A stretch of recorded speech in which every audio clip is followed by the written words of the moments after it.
Αγαπητοί τηλεθεατές, χαίρετε. Σήμερα, αρχή Τριωδίου. Ευχόμαστε με όλη μας την ψυχή σε όλους σας, καλό Τριώδιο. Περνάω σύντομα στους καλεσμένους της εκπομπής μας, που είναι ο κύριος Νικόλαος Κουλουγλιώτης, ομότιμος καθηγητής, ανωτάτης τεχνολογικής εκπαίδευσης, είναι από την Αμαλιάδα, είναι γνωστός και από τις άλλες εκπομπές μας εδώ, με πλούσια κοινωνική δράση. Τον ευχαριστούμε με όλη μας την καρδιά που είναι σήμερα εδώ για να συζητήσουμε ένα επίκαιρο θέμα. Είναι μαζί μας ο πρωτοπρεσβύτερος πατήρ Αλέξιος Αναγνωστόπουλος, διευθυντής στο Εσπερινό Γυμνάσιο της Αμαλιάδος και προϊστάμενος του Ιερού Ναού Αγίου Αθανασίου Αμαλιάδος. Τον ευχαριστούμε και αυτόν που σήμερα είναι μαζί μας. Το θέμα μας είναι επίκαιρο, με θεόρτιες διαπιστώσεις ή τι μας έμεινε δηλαδή από τις εορτές των Χριστουγέννων. Κύριε καθηγητά μου, στο σημερινό θέμα θα προσπαθήσουμε να διαπιστώσουμε τι έμεινε στη μνήμη μας και στην ψυχή μας από τις πρόσφατες εορτές των Χριστουγέννων.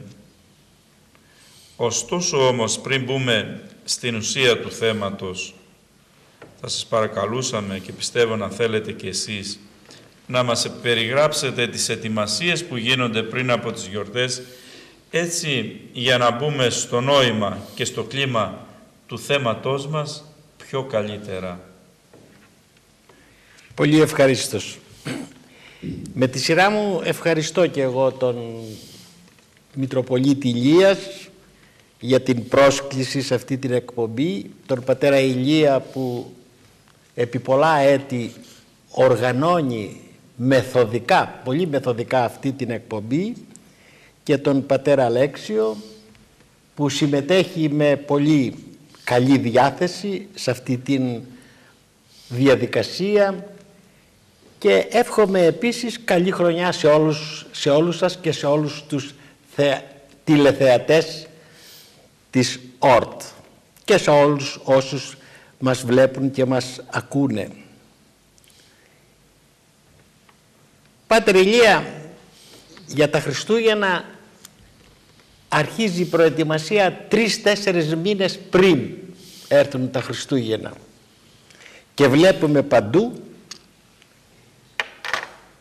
αγιοβασίλειδες φουσκωτούς, γυρλάντες, βλέπουμε φώτα, βλέπουμε χριστουγεννιάτικες βιτρίνες, βλέπουμε φανταχτερά στολίδια, λαμπάκια και λαμπιόνια, παντού γεμίζει ο κόσμος. Έτσι επιβάλλει ο σύγχρονος πολιτισμός της Αμερικής και της Ευρώπης, έτσι σκέφτεται τον Άη Βασίλη και τους βοηθούς του, που τους λέει σύμφωνα με αυτούς καλικατζάρους και νεράιδες, ότι έρχεται ο Άη Βασίλης με τους καλικατζάρους και τις νεράιδες.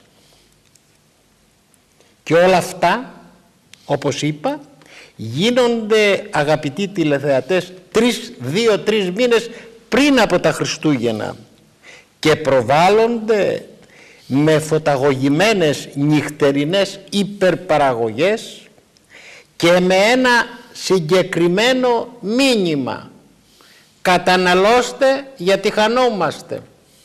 Αυτό είναι το κλίμα που δημιουργείται πριν από τα Χριστούγεννα. Καταναλώστε, καταναλώστε, καταναλώστε. Γιατί ο Άγιος Βασίλης, για να πω μια λαϊκή έκφραση, δεν είναι τζαμπατζής. Δηλαδή θέλει χρήματα πολλά να χαλάσει ο κόσμος. Αρκεί να σας πω ότι στην Αγγλία, παραδείγματος χάρη, κυκλοφόρησαν τελευταία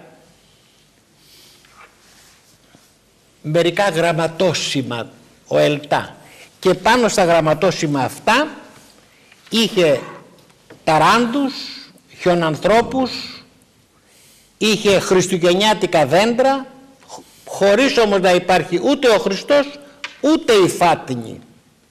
Το θείο βρέφος δηλαδή το ξέχασαν εντελώς. Όλα σε αυθονία πλην του Χριστού. Και όλα αυτά γίνονται στην Ευρώπη και στην Αμερική. Μην νομίζετε ότι εδώ στην Ελλάδα εμείς οι Ορθόδοξοι Έλληνες υστερούμε. Γιατί και εδώ παρατηρείται το ίδιο φαινόμενο. Και εδώ υπάρχουν Αγιοβασίλειδες, και εδώ υπάρχουν κάθε λογής στολίδια, φανταχτερά κλπ.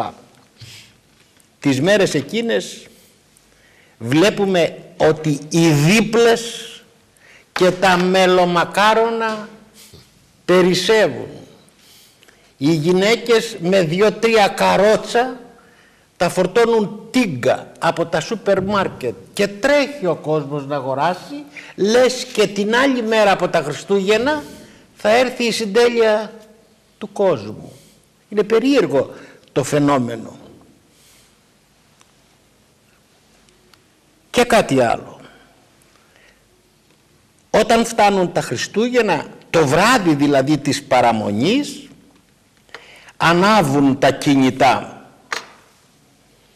Οι τηλεοπτικές οθόνες αρχίζουν και αυτές ανάβουνε από τα τσιφτιτέλια και τους ακισμούς, με την απαραίτητη παρουσία των επωνύμων, εντός εισαγωγικών η λέξη, δεν έχω καταλάβει τι σημαίνει επώνυμος. Φωτιά παίρνουν οι πιστωτικές κάρτες, φωτιά και τα εορτοδάνεια, παρά την οικονομική ύφεση που υπάρχει στην εποχή μας, και όλα αυτά λένε ότι γίνονται για την αναθέρμανση της οικονομίας. Έτσι λένε οι οικονομολόγοι. Εγώ δεν είμαι οικονομολόγος. Τι γίνεται λοιπόν, μια και με ρωτάτε για τι γίνεται την παραμονή της πρωτοχρονιάς? Ρεβεγιόν. Όλοι πάνε, οι περισσότεροι, όχι όλοι, να μην γενικεύουμε, πάνε στα ρεβεγιόν και το πρωί ξυπνάνε και αντί να λένε καλά Χριστούγεννα, αυτές οι ευχές έχουν αντικατασταθεί από επί παντός επιστητού. Παραδείγματος λένε με υγεία, καλές γιορτές, αισιοδοξία και χαρά και άλλα τέτοια παρόμοια παγκοσμιοποιημένα. Και ενώ οι χρονιάρες μέρες, η χρονιάρα εκείνη μέρα έχει φτάσει, λίγοι την καταλαβαίνουν, διότι είναι κατάκοποι από τη, όχι όλοι είπαμε, από τη διασκέδαση τη βραδινή. Δηλαδή ορισμένοι άνθρωποι δεν ένιωσαν αυτή την κορυφαία στιγμή της συνάντησης του ανθρώπου με το Θεό. Δεν την ένιωσαν γιατί εγκλωβίστηκαν μέσα στη δίνη του πολιτισμού της κατανάλωσης, της διασκέδασης και της απόλαυσης, και έτσι έχασαν την ευκαιρία να φιλοξενήσουν στο σπίτι τους το Χριστό που ήρθε εδώ στη γη για μας τους ανθρώπους. Το ερώτημα όμως που τίθεται είναι το εξής: αυτές τις μέρες, εκείνη την ημέρα ή τις μέρες των εορτών, ξεκουράζονται τουλάχιστον οι άνθρωποι από τη ρουτίνα της καθημερινότητας, ώστε να πούν ότι κάτι άλλαξε στη ζωή τους? Για πολλούς δεν αλλάζει.